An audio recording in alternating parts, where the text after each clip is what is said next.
DJ Tillu square సినిమాతో super hit అందుకుని 100 కోట్ల క్లబ్లో కూడా జాయిన్ అయిన హీరో సిద్ధు జొన్నలగడ్డ. కెరీర్లో ఒక్కో స్టెప్ వేస్తూ వచ్చిన సిద్ధు ఈ రేంజ్ క్రేజ్ తెచ్చుకోవడం కోసం చాలా కష్టపడ్డాడు. డీజే టిల్లు క్యారెక్టర్ని సిద్ధు అభినయించిన తీరు ఆడియన్స్ని బాగా ఇంప్రెస్ చేసింది.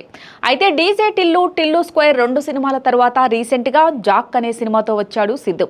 ఆ సినిమా మీద అంచనాలు భారీగా ఉన్నా కూడా అది కాస్త మిస్ఫైర్ అయింది. బొమ్మరిల్లు భాస్కర్ డైరెక్షన్లో తెరకెక్కిన జాక్ సినిమాలో వైష్ణవి చైతన్య హీరోయిన్ గా నటించింది. బేబీతో యూత్ ఆడియన్స్ కి ఫేవరెట్ అయిన వైష్ణవి సిద్ధు జాక్ తో హిట్ కొట్టేస్తుందని అనుకున్నారు. కానీ జాక్ వల్ల ప్లాన్ అన్నింటినీ రివర్స్ చేసింది. జాక్ సినిమా సిద్ధు కెరీర్ కి పెద్ద షాక్ ఇచ్చిందని చెప్పొచ్చు. ఆ సినిమా సెట్స్ మీద ఉన్నప్పుడే డైరెక్టర్ హీరో మధ్య కాస్త డిస్టర్బెన్స్ ఉందన్న టాక్ వినిపించింది. అయితే సినిమా రిలీజ్ ప్రెస్ మీట్ లో అలాంటిదేమీ లేదని చెప్పినా సినిమా చూశాక వారి కోఆర్డినేషన్ ఎలా ఉందో అర్థమైంది. టిల్లు రోల్ హిట్ అయింది కదా అని సిద్ధు అదే పందాలో మిగతా సినిమాలు చేస్తున్నాడు.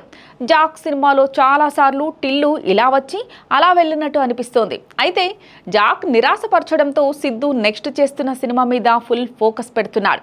నీరజ కోన డైరెక్షన్లో తెరకెక్కుతున్న ఈ సినిమాలో శ్రీనిధి శెట్టి, రాశి ఖన్నా హీరోయిన్స్గా నటిస్తున్నారు.